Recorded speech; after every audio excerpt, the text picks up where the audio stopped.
Hello guys, welcome back to इस channel. यार आज की वीडियो में हम वेनम मूवी का सेकंड पार्ट एक्सप्लेन करने वाले हैं। जैसे कि पिछली वीडियो में हमने मूवी का फर्स्ट पार्ट एक्सप्लेन किया था, जिसके अंदर हमने देखा था कि स्पेस शटल में ब्लास्ट होने के बाद राइट नाम का सिम्बियोट मारा गया और वेनम और एडी अभी भी जिंदा है। तो आगे के सेकंड पार्ट की शुरुआत में हमें एक स्कूल दिखाया जाता है जिसमें क्लेटस नाम का लड़का और फ्रांसिस नाम की लड़की को दिखाया जाता है, जो कि एक दूसरे को बहुत ज्यादा प्यार करते हैं। फ्रांसिस को इस स्कूल से कहीं और शिफ्ट किया जा रहा है क्योंकि उसके पास चीखने की ऐसी अद्भुत शक्ति है जिससे वह काफी तकड़ी तबाही लेकर आ सकती है। और क्लेटस नहीं चाहता था कि फ्रांसिस को यहाँ से कहीं और शिफ्ट किया जाए, इसलिए वह काफी चिल्लाता है लेकिन कुछ कर नहीं पाता। और फ्रांसिस को जिस वैन से लेकर जाया जा रहा था उसमें फ्रांसिस जोर से चिल्लाती है, जिससे वैन में बैठा इंस्पेक्टर काफी डर जाता है और डर के मारे गोली चला देता है और वह गोली सीधा फ्रांसिस के आंख में लगती है, जिससे उसकी आंख फूट जाती है और वह काफी घायल हो जाती है। और तभी क्लेटस को लगता है कि शायद फ्रांसिस अब मर चुकी है। दूसरी तरफ हमें एडी को दिखाया जाता है जिसे रिपोर्टर की जॉब वापस मिल चुकी है और अब उसे जेल में बंद क्लेटस की इंटरव्यू करनी है, जो कि उसे बार बार बुला रहा था। और अभी प्रेजेंट में एडी और वेनम की कुछ खास नहीं बनती। वेनम बुरे लोगों को मारकर खाना चाहता है लेकिन एडी उसे ऐसा करने से रोकता है। एडी उसे कहता है कि मेरी मर्जी के खिलाफ तुम कोई काम नहीं करोगे, मैं तुम्हें जैसा कहूंगा तुम्हें वैसा ही करना होगा। लेकिन वेनम अपनी मनमानी करता रहता है। एक दिन एडी को पुलिस ऑफिसर मलिंगन बुलाता है और उसे कहता है कि कैसिडी तुमसे बार बार मिलने को कह रहा है। शायद उसने जिन लोगों को मारा है उनकी लाशें कहाँ पर हैं, वह सब कुछ तुम्हें बताना चाहता है। और वहीं एडी के अंदर वेनम मलिंगन की बातें सुनकर बोर हो रहा था, इसलिए वह उसे खाने की कोशिश करता है लेकिन एडी वेनम को ऐसा करने से रोकता है। फिर एडी मलिंगन की बात मानकर क्लेटस से मिलने के लिए जेल जाता है और क्लेटस से पूछता है कि तुमने मुझे यहाँ पर क्यों बुलाया। तो वह उसे कहता है कि मैं तुम्हें फेमस करना चाहता हूँ, तुम्हें मेरा एक मैसेज मेरे फैंस तक पहुँचाना होगा, जो कि एक पहेली में था। दरअसल क्लेटस को अब तक पता चल जाता है कि उसकी लवर फ्रांसिस अभी भी जिंदा है और किसी कैद में है, इसलिए वह उसे एक मैसेज पहुंचाना चाहता है और वह ये मैसेज एडी को एक पहेली में देता है। तो एडी उसे ओके बोलकर यहाँ से चला जाता है। तभी वेनम एडी को सेल में देखने के लिए कहता है और घर वापस आने पर वेनम उसे ड्राइंग से बताता है कि उसने जेल में जो दृश्य बना रखे थे दरअसल वह कोई चित्र नहीं बल्कि वह एक नक्शा है उस जगह का जहां पर उसने लाशें दफनाई है। तो एडी इसकी खबर मीडिया को देता है, जिससे वह रातों रात काफी फेमस हो जाता है क्योंकि ये काम अब तक FBI और पुलिस दोनों नहीं कर पा रही थी। इतनी लाशें मिलने के बाद कैसिडी को मौत की सजा सुनाई जाती है, जिससे क्लेटस एडी पर काफी ज्यादा गुस्सा हो जाता है और उसकी लवर को जब ये बात पता चलती है तो उसे काफी दुख पहुंचता है। क्लेटस को अब फांसी होने वाली है। और दूसरी तरफ एडी और वेनम के बीच में खाने को लेकर काफी ज्यादा बहस चलती है क्योंकि वेनम ये चाहता था कि वह बुरे लोगों को मारकर खाए और अपनी भूख मिटाए, लेकिन एडी उसे कहता है कि अगर तुम्हें मेरे पास रहना है तो मुर्गियां और चॉकलेट खाकर ही टाइम पास करना होगा। और वह मुर्गियां चुरा कर भी खाते हैं और इसी दौरान एक लड़का औरत का पर्स छीन रहा होता है। वेनम उसे छुड़ाकर उस लड़के को खाने की कोशिश करता है लेकिन एडी उसे फिर से रोकता है। और जब वह घर वापस आ रहे होते हैं तो एडी को एम का फोन आता है, जो कि उसे मिलने के लिए बुलाती है। तो एडी उसे मिलने के लिए जाता है। एडी को लगता है कि उसका रिलेशन दोबारा से ठीक होने वाला है, लेकिन एम उसे बताती है कि उसने एंगेजमेंट कर ली है। और इसी बीच वेनम एडी को काफी चिढ़ाता है, जिससे कि एडी काफी परेशान हो जाता है। एम उसकी ये हालत देखकर उससे पूछती है कि क्या वेनम तुम्हारे साथ है। तो एडी कहता है कि नहीं, वो मेरे साथ नहीं है, लेकिन एम उसे गुड बाय बोलते वक्त कहती है कि वेनम तुम इसका ध्यान रखना, क्योंकि एम एडी के हाव भाव से समझ जाती है कि वेनम अभी भी उसके अंदर है। इसके बाद में एडी घर आता है जहां वेनम उसके लिए खाना बनाता है। तभी उन्हें लेटर बॉक्स में एक चिट्ठी मिलती है जो कि क्लीटस ने भेजी थी। वह एडी को कहता है कि मेरे आखिरी समय में मैं चाहता हूँ कि तुम वहां पर रहो क्योंकि मुझे मौत की सजा सुनाने में तुम्हारा काफी बड़ा रोल है। चिट्ठी में उसने सब कुछ लिखा था कि उसने अपनी दादी को कैसे मारा, अपनी माँ को कैसे मारा और उसका डैडी उसे कैसे पीटता था और उसे बचपन में अनचाहे बच्चे रखने वाले स्कूल में भेजा गया था जहाँ पर उसे कुछ बच्चे पीटते थे। और वहीं उसकी मुलाकात एक लड़की से हुई जिससे उसकी अच्छी दोस्ती हो गई थी। तो एडी को ये सब पता लगने के बाद में एडी वैनम को कहता है कि हम क्लीटस को फांसी लगने से पहले एक बार जरूर मिलकर आएंगे। तो वैनम उसे मना कर देता है, लेकिन एडी उसे कहता है कि नहीं, हम एक बार जरूर जाएंगे। फिर एडी क्लीटस से मिलने के लिए जेल में चला जाता है, जहाँ पर क्लीटस उसे कहता है कि तुम बिल्कुल मेरे जैसे हो, क्योंकि मैंने भी अपनी फैमिली को मारा है और मेरी तरह तुम्हारा बाप भी तुमसे नफरत करता था, क्योंकि तुम्हारे पैदा होते ही तुम्हारी माँ मर गई थी और तुम्हारी गर्लफ्रेंड भी तुमसे चीट कर रही है। इतनी बातें सुनने के बाद में वैनम कैसिडी के ऊपर हमला कर देता है और इसी दौरान क्लीटस एडी को काट लेता है, जिससे कैसिडी के अंदर सिम्बियट यानी कि वैनम का एक छोटा पार्ट चला जाता है। और इसके बाद में एडी घर आकर वैनम को काफी सुनाता है कि तुम्हें अपने आप पर कंट्रोल रखना चाहिए, तुम अपनी मनमर्जी करना बंद करो। और इन दोनों के बीच में इस बात को लेकर काफी झगड़ा हो जाता है और एडी आखिरकार वैनम को अपने शरीर से अलग कर देता है। और वैनम भी अपनी आजादी चाहता था, इसलिए वह एडी का शरीर छोड़कर दूसरे शरीर को अपना लेता है और एडी का बाइक तोड़कर यहाँ से चला जाता है।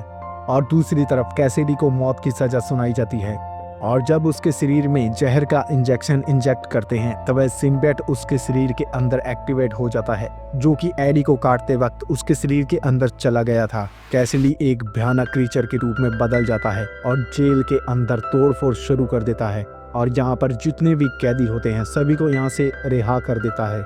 कैसिडी इस सिम्बियट का नाम कार्नेज रखता है और दूसरी तरफ एडी को अपने घर पे पता चलता है कि क्लीटस अभी जेल से फरार हो गया है। इतने में इंस्पेक्टर मलिंगम उसके घर आता है और उससे कहता है कि क्लीटस लास्ट टाइम तुमसे मिला था और उसने तुम्हें क्या कहा था, क्या उसने तुम्हें भागने का प्लान बताया था। इंस्पेक्टर मलिंगम को एडी के ऊपर पूरा शक होता है और वह उसे कहता है कि जितनी बार भी गड़बड़ होती है तुम वहां पर होते हो, क्या तुम्हें पता है कि वह एक भयानक क्रीचर में बदल गया था। इंस्पेक्टर मलिंगम का शक था कि शायद एडी ने उसे भगाया है। और दूसरी तरफ क्लीटस अपनी लवर को ढूंढने लगता है और उसे पता चलता है कि फ्रांसिस एक सीक्रेट जेल में बंद है। क्लीटस वहां पर पहुंचकर कार्नेज की मदद से फ्रांसिस को वहां से निकालता है और यहाँ पर जितने भी गार्ड होते हैं सभी को मारता है। जो पुलिस की गाड़ियां इसका पीछा कर रही होती है उन्हें कार्नेज बुरी तरह से मारता है। और जब कार्नेज के ऊपर हेलीकॉप्टर से हमला होता है तो फ्रांसिस यहाँ जोर से चिल्लाती है, जिससे कार्नेज को काफी ज्यादा तकलीफ होती है। तो कार्नेज क्लीटस को कहता है कि अगर अगली बार ये चीखी तो मैं इसकी मुंडी खा जाऊंगा। कैसिडी और कार्नेज यहाँ पर काफी तबाही मचाकर यहाँ से निकल जाते हैं और फिर यहाँ पर इंस्पेक्टर मलिंगम पहुँचता है और वह ये सब तबाही देखने के बाद एडी को पुलिस स्टेशन बुलाता है और उससे पूछताछ करता है कि ये सब तुम्हारी वजह से हो रहा है, तुम्हें सब कुछ सच सच बताना होगा कि तुम्हें क्लीटस ने क्या कहा था। लेकिन तभी एडी उसे कहता है कि मुझे एक फोन करना है और वह फोन करके एम को बुलाता है और उसे कहता है कि तुम्हें मेरे लिए वैनम को ढूंढना होगा, क्योंकि क्लीटस अभी कार्नेज की मदद से मुझे मार देगा और कार्नेज यहाँ पर काफी तगड़ी तबाही मचाने वाला है और इस तबाही का कारण मैं हूँ। अगर मुझे वैनम मिल गया तो मैं सब कुछ ठीक कर सकता हूँ। फिर एम वैनम को ढूंढने चली जाती है और दूसरी तरफ कार्नेज और फ्रांसिस अपने पुराने स्कूल में पहुंच जाते हैं और उसे आग के हवाले कर देते हैं और अब ये शादी करने वाले होते हैं, जो कि इन्होंने बचपन में सोचा था कि हम पहाड़ी पर पहुंचकर शादी करेंगे। लेकिन शादी से पहले कार्नेज कहता है कि मुझे वैनम को मारना है और क्लीटस कहता है कि मुझे एडी को खत्म करना है और वहीं फ्रांसिस कहती है कि मुझे इंस्पेक्टर मलिंगम को खत्म करना है जिसने मेरी आंख फोड़ी थी। और वहीं दूसरी तरफ एम को वैनम मिल जाता है, जो कि एडी की दोस्त शॉपकीपर के पास होता है।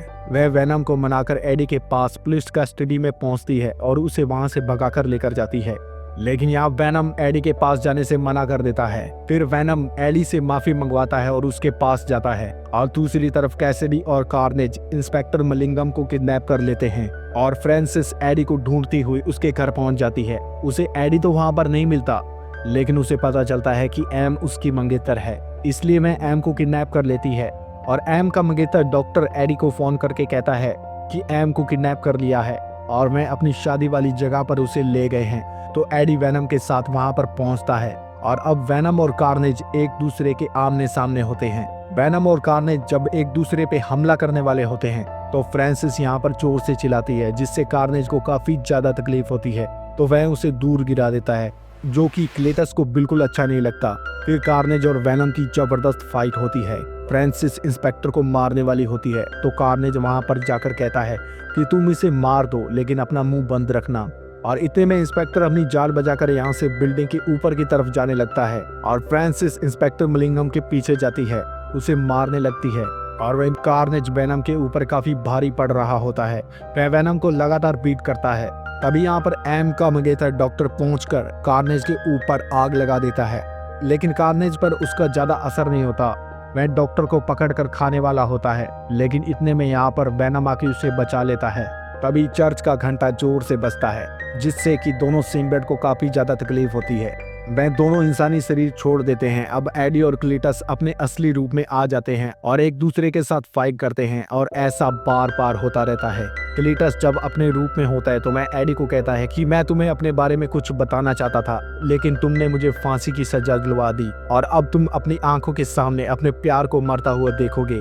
और इसी फाइट के दौरान वेनम बिल्डिंग के कुछ पत्थरों के नीचे दब जाता है, और इसी बीच कार्नेज एम को मारने के लिए ऊपर ले जाता है। तभी ऊपर खड़ी फ्रांसिस क्लेडिस को कहती है कि हमने बहुत तबाही कर दी है और अब हमें इस तबाही को रोक देना चाहिए। तो कार्नेज उसका मुंह बंद कर देता है, जो कि कैसिडी को बिल्कुल भी अच्छा नहीं लगता। इसलिए कैसिडी और कार्नेज की बॉन्डिंग कम होने लगती है, और जब ये सब वेनम देखता है तो वह उसका फायदा उठाता है। वह पत्थरों से बाहर निकलता है और सीधा कार्नेज के ऊपर हमला कर देता है, जहाँ पे कार्नेज ने काफी विशाल रूप धारण कर रखा था।